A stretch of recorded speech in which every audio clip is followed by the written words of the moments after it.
लूका रसूल की मार्फत लिखी गई इंजील उसका पहला ही बाब और उसकी 28 आयत में से हम पढ़ेंगे।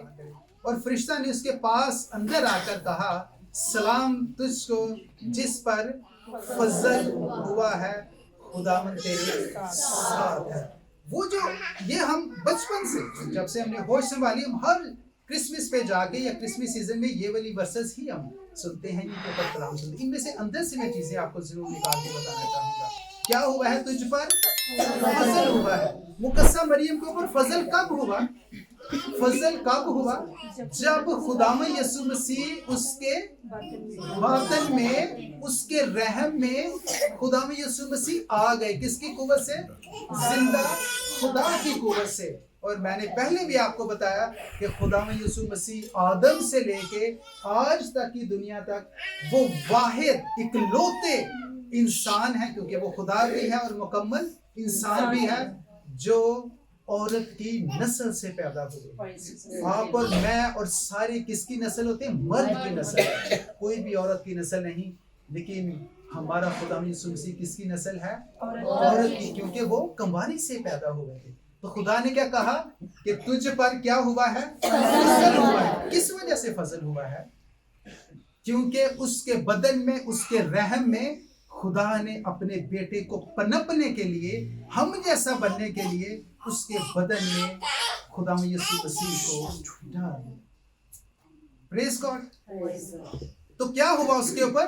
फरिश्ता ने क्या कहा? तुझ पर फजल हुआ है। पौलुस रसूल को खुदा ने क्या कहा था? मेरा फजल ही तेरे लिए काफी है। खुदावंद यीशु मसीह ने क्या कहा था कि कलाम में क्या मरकूम है कि तुम खुदा का मकदस हो और खुदा का रूह तुम में बसा हुआ है। मुकाशवा में हम ये पढ़ते हैं कि खुदावंद यीशु मसीह ने क्या कहा? मैं दरवाजा खटखटाता हूँ, मुझे अंदर आने दो। मैं क्या करूंगा? तुम्हारे साथ बैठकर खाना खाना चाहता हूँ। और वो हमारे दिलों में हमेशा के लिए बसना चाहता है। आज मैं मैसेज को डिफरेंट वे से आपके साथ शेयर कर रहा हूँ। वर्सेस के साथ साथ ही वो आपके और मेरे दिल के अंदर बसना चाहता है।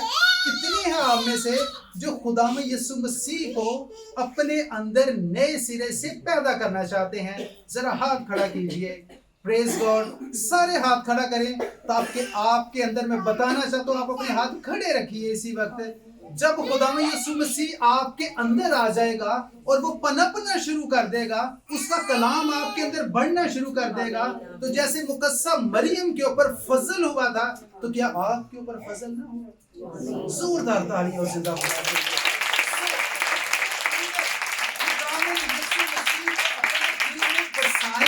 ताकि आपके ऊपर फजल ठहरे। जब आप उसको अपने साथ जोड़ेंगे नहीं, उसका हिस्सा नहीं बनेंगे, तब तक फजल नहीं होगा। तो दुनिया की पहली हस्ती जिसके ऊपर खास फजल ठहरा वो कौन थी? मुकस्सा मरियम। लेकिन उसके बाद ये दरवाजा ओपन हो गया। अब हम क्या कहते हैं? किसी से मिलते हैं तो हम प्यार से, जब सच्चा खुदा का रूह हमारे अंदर पैदा होता है, तो हम हर किसी को क्या कहते हैं? आपके ऊपर खुदा का फजल होगा। God bless you, God bless. कितना ज्यादा हम कहते हैं गॉड ब्लेस यू, खुदावंद आपको बरकत दे, खुदा का फजल आपके ऊपर ठहरे। अगर मुकस्सा मरियम के ऊपर खुदा का फजल ठहरा और उसने जन्म दिया खुदा के बेटे को, और अगर आपके और मेरे ऊपर खुदा का फजल ठहरे, तो क्या हम नाकाम हो सकते हैं? हम कभी भी नहीं हो सकते। अगर पिछली बातों को भूल जाओ, कलाम कहता है पिछली बातों को भूल जाओ। पौलुस रसूल कहता है मैं जब गिर पड़ता हूँ तो मैं गिरने की वजह नहीं देखता, बल्कि मैं उठ के भागना शुरू कर देता हूँ। कहाँ पर?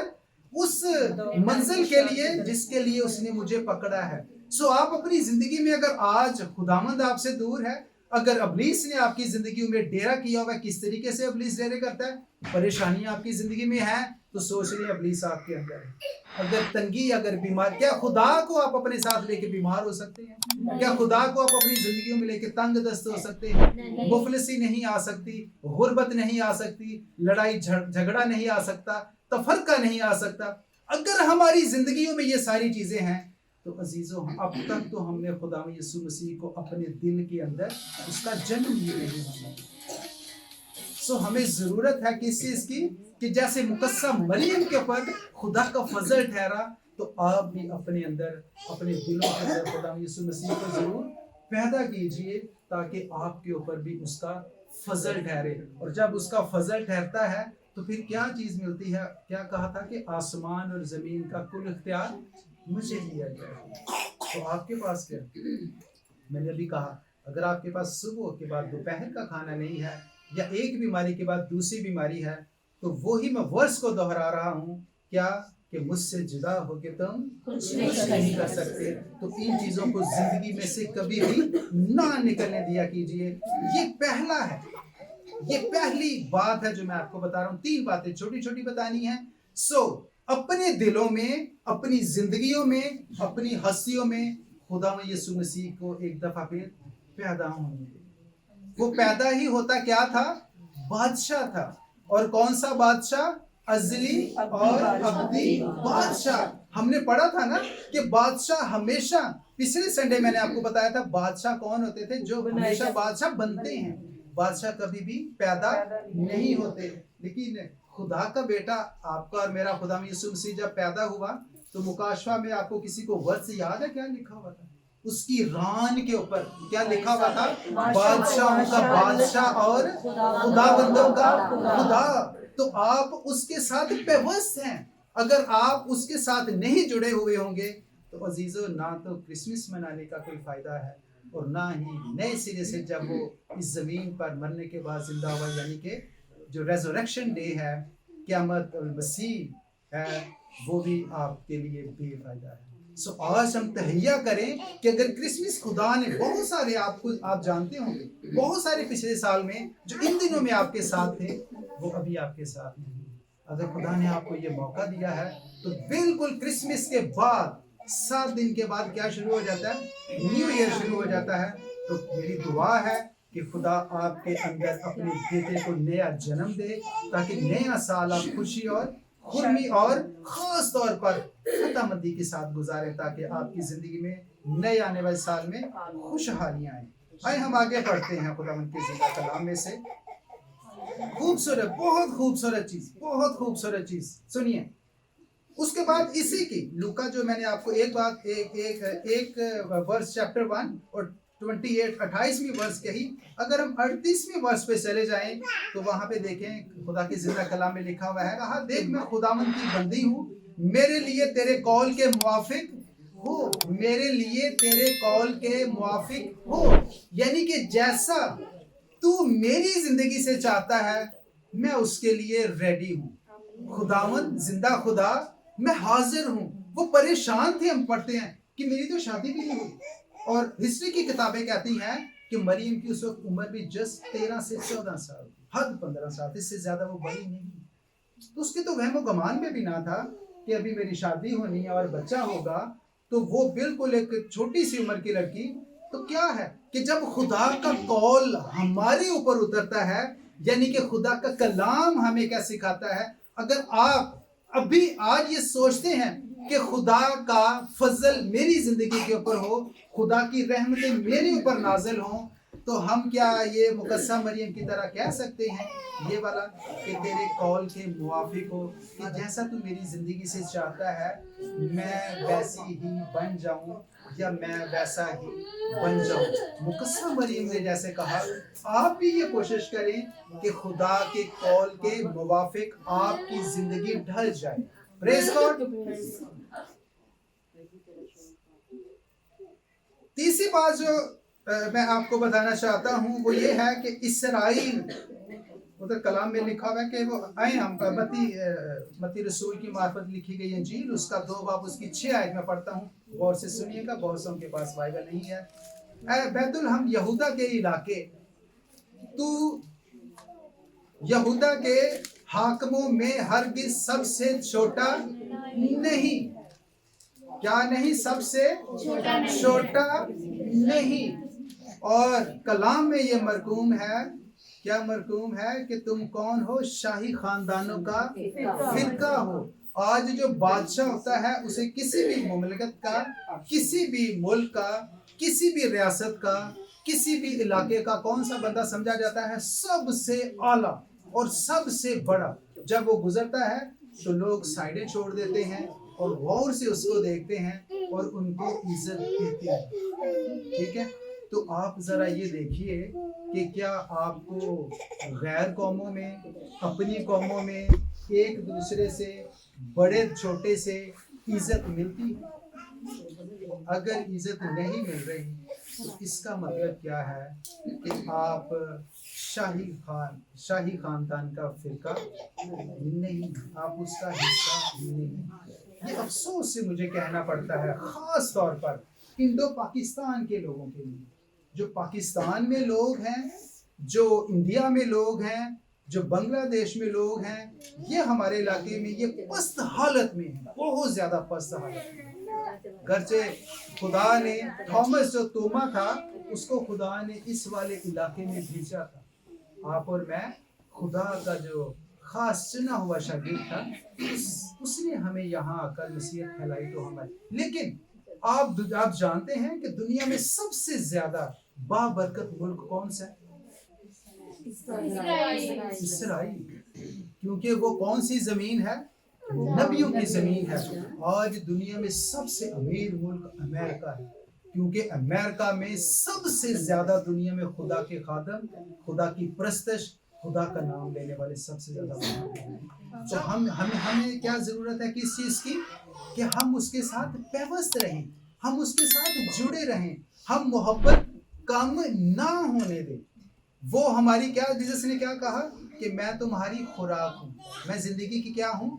روٹی, اور میں زندگی کا کیا ہوں؟ پانی. اس عورت کو کیا کہا تھا؟ اگر تو مانگتی تو میں تجھ کو زندگی کا پانی دیتا. تو کیا آپ مانگیں گے تو آپ کو نہ ملے گا؟ کوئی جیسس نے شرط رکھی تھی, جبکہ اس کے کتنے خاوند تھے؟ 5. کلام میں لکھا ہوا 5 خاوند تھے. لیکن یہ عجیب بات, اس کا مطلب یہ ہے کہ آپ ایک خدا کی, ایک مالک کی ہی خدمت کر سکتے ہیں, 5 کی نہیں کر سکتے. اگر آپ 2 کو رکھیں گے تو پھر ایک کو کم درجہ دیں گے اور دوسرے کو زیادہ درجہ دیں گے. میں آپ کو ایک مثال دیتا ہوں, ایک چھوٹی سی مثال خدا کے زندہ کلام میں سے. جب بھی کوئی عورت, یہ معاف کیجئے گا کہ میں ذکر کر رہا ہوں, لیکن خدا کے کلام میں یہ کہا ہوا ہے کہ جب بھی کوئی عورت گناہ کرتی اور اپنے خاوند کو چھوڑ کے کسی اور طرف دیکھنا شروع کر دیتی, مجھے اس سامری عورت سے یاد آ گیا, یہیں پہ ہم اپنا کلام اس کے بعد اس کو ہم وائنڈ اپ کریں گے. جب بھی کوئی عورت اپنے خاوند کو چھوڑتی اور چھوڑنے کے بعد وہ نئی راہیں لگانا شروع کر دیتی, کسی نئے شخص کو دیکھنا شروع کر دیتی اور اپنی دل لگی اس کے ساتھ لگا لیتی, تو پتہ کیا لکھا ہوتا؟ جب اس چیز کا پتہ چل جاتا یا شک بھی بڑھ جاتا, تو وہ کیا کرتے کہ جتنی بھی لعنتی الفاظ تھے نا, اب وہ میں بول تو نہیں سکتا آپ کے سامنے, گندے الفاظ, برے الفاظ, جب کسی کے ساتھ لڑائی ہو تو وہ ہم کچھ بڑے الفاظ نکالتے ہیں موٹے موٹے, کسی کو برا بھلا کہنے کے لیے نا, گالیاں بھی اور ارلم پھرلم سارا کچھ.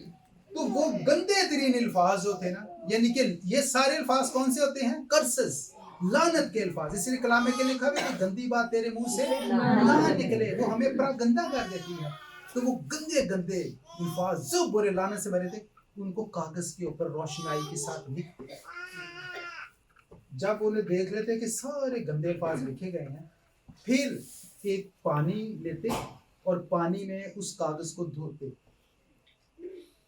کاغذ میں دھو دیتے, اور اس کی جو روشنائی تھی, سیاہی تھی, جو لکھا ہوا تھا, وہ سارا مٹ کے تو پانی کے اندر مکس ہو جاتا.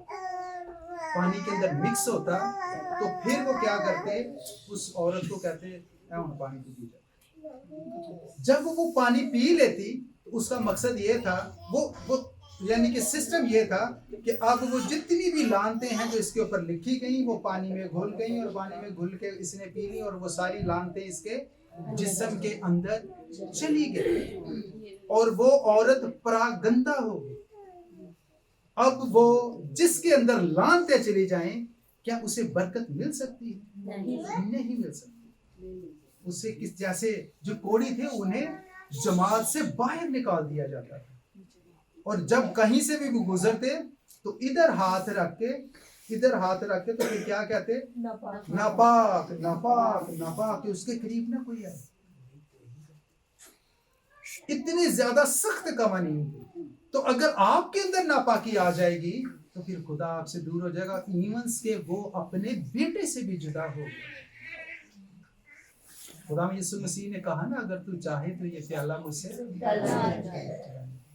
اے میرے خدا تو نے مجھے کیوں چھوڑ دیا. تو کیوں چھوڑا تھا؟ کیونکہ اس نے آپ کے اور میرے گناہ اپنے اوپر لے لیے. اس نے اگر اپنے بیٹے کو آپ سے جدا کر دیا تھا تو پھر ہم بھی برکتیں نہیں لے سکتے. جس نے ہمارے گناہ اٹھائے جو ہمارے لیے ہوا گیا اس کو اگر آپ اپنے دل میں لے لیں گے تو پھر زمین اور آسمان کا اختیار ہمارے پاس آ جائے گا. میں پہلے بھی مثالیں دے چکا ہوں کہ میرے سامنے کی بات ہے, آپ کو بھی پتا ہے جتنے بھی آج آپ کے دائیں بائیں خدا کے خادم ہیں, آپ جانتے ہیں کچھ سائیکلوں پہ تھے, کچھ موٹر سائیکلوں پہ تھے, یا کچھ کیا تھا ان کے پاس, کرایوں پہ تھے, مفلسی بھی تھی, غربت بھی تھی. آج خدا نے انہیں کثرت سے برکت دی. تو یہ نہ دیکھا کرے کہ انہوں نے وہ فنڈ کرن ڈیا تو پیسہ لے کے کھا رہے انسان بھی دیں. یہ نہ سوچے کہ آپ ان سے کبھی بھی نہ مانگے. انہوں نے آپ سے مانگا تھا.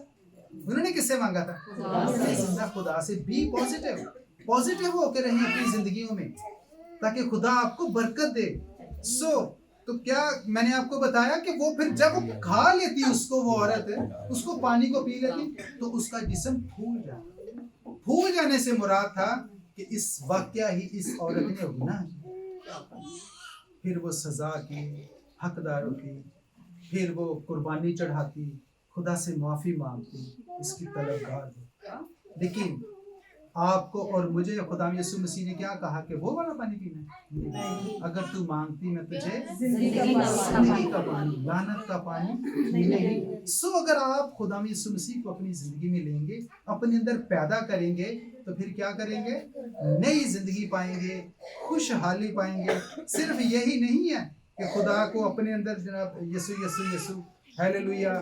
بہت سارے لوگ غیر زبان بھی بولتے ہیں. خدا یسوع مسیح نے کیا کہا؟ میں اس دن انہیں کیا کر دوں گا؟ نہیں, میں پہچاننے سے انکار کر دوں گا. میں تو انہیں جانتا ہوں. تو ہم پھر کاہے کے مسیحی؟ جو میرے ساتھ نہیں وہ میرے مخالف. خدا کے زندہ کلام میں لکھا ہوا ہے. آج یہ کرسمس کا موقع ہمیں یہ درس دیتا ہے, ہمیں یہ سکھاتا ہے کہ ہم اپنی زندگیوں میں سے جو غیر قوموں کی چیزیں اسے نکال کے کس کو پیدا کریں؟ خداوند یسوع مسیح. ہم نے آج اپنی زندگی میں سے, اپنی ہستی میں سے ساری ان چیزوں کو نکالیں جو خدا نہیں دیکھنا چاہتا. اور اس مہینے میں اس نے آپ کو موقع دیا تو خداوند یسوع مسیح کو اپنے دل کے اندر پیدا کیجیے. اور کیا بنے؟ اسرائیل بنے. کیا بنے؟ اسرائیل بنے. اسرائیل کا مطلب یہ نہیں, کلام میں لکھا ہوا, یہ میری بات سن لیں. جہاں میں ورس آپ کو ذرا تھوڑی وہ میں نے جو ابھی آپ کو کہی تھی متی 2:6, اے بیت الحم یہودا کے علاقے, تو یہودا کے حاکموں میں ہر کس سب سے چھوٹا نہیں, کیونکہ تجھ میں سے ایک سردار نکلے گا جو میری امت اسرائیل کی گلہ بانی کرے گا. کس کی کرنی ہے گلہ بانی اس نے؟ اسرائیل کی. اور خدا کے کلام میں کیا فرمایا ہوا ہے کہ اسرائیل کون ہے؟ اسرائیل ملک نہیں نا کہ اتنے چلے جائیں سارا کچھ جائے. ہر وہ شخص جو فتح مندی پاتا ہے وہ اسرائیل. اسرائیل کس کا نام تھا؟ یعقوب کا. اس کا نام کیا تھا؟ یعقوب. لیکن جب اس نے جنگ کی, جب اس نے فتح مندی پا لی, ساری رات کھولتا رہا, کشتی کرتا رہا. خدا کے فرشتہ, خدا سے تو نہیں کوئی جی سکتا نا. خدا نے یہ علامتی چیز بنائی اور وہ مطلب کیا کرتا رہا ساری رات. یہ یاد رکھنا, ساری رات کیا کرتا رہا؟ کشتی کرتا رہا, جدوجہد کرتا رہا. اور پھر جب اس نے فتح مندی پا لی تو پھر خدا نے اسے کہا کہ اب تو یعقوب نہیں بلکہ اسرائیل ہے, کیونکہ تو نے کیا پائی؟ فتح مندی پائی. آپ بھی جب فتح مندی پائیں گے تو کیا بنیں گے؟ اسرائیل. جب آپ اسرائیل بنیں گے تو پھر مسیح آپ کا کیا بنے گا؟ گلہ بان. کیا لکھا ہوگا؟ کس کا گلہ بانی؟ گناہ گاروں کا تو خدا نہیں ہے. گناہ گاروں کا خدا باپ کون ہے؟ کلام میں کیا لکھا ہوا ہے؟ جھوٹوں کا باپ کون ہے؟ ابلیس ہے. تم ابلیس سے ہو کیونکہ وہ جھوٹوں کا باپ ہے. ہر بری چیز ابلیس کی طرف سے اور ہر اچھی چیز ہمارے زندہ خدا کی طرف سے. خداوند آپ کے ساتھ ہو اور اس کا چہرہ آپ کے اوپر جلوہ کرے.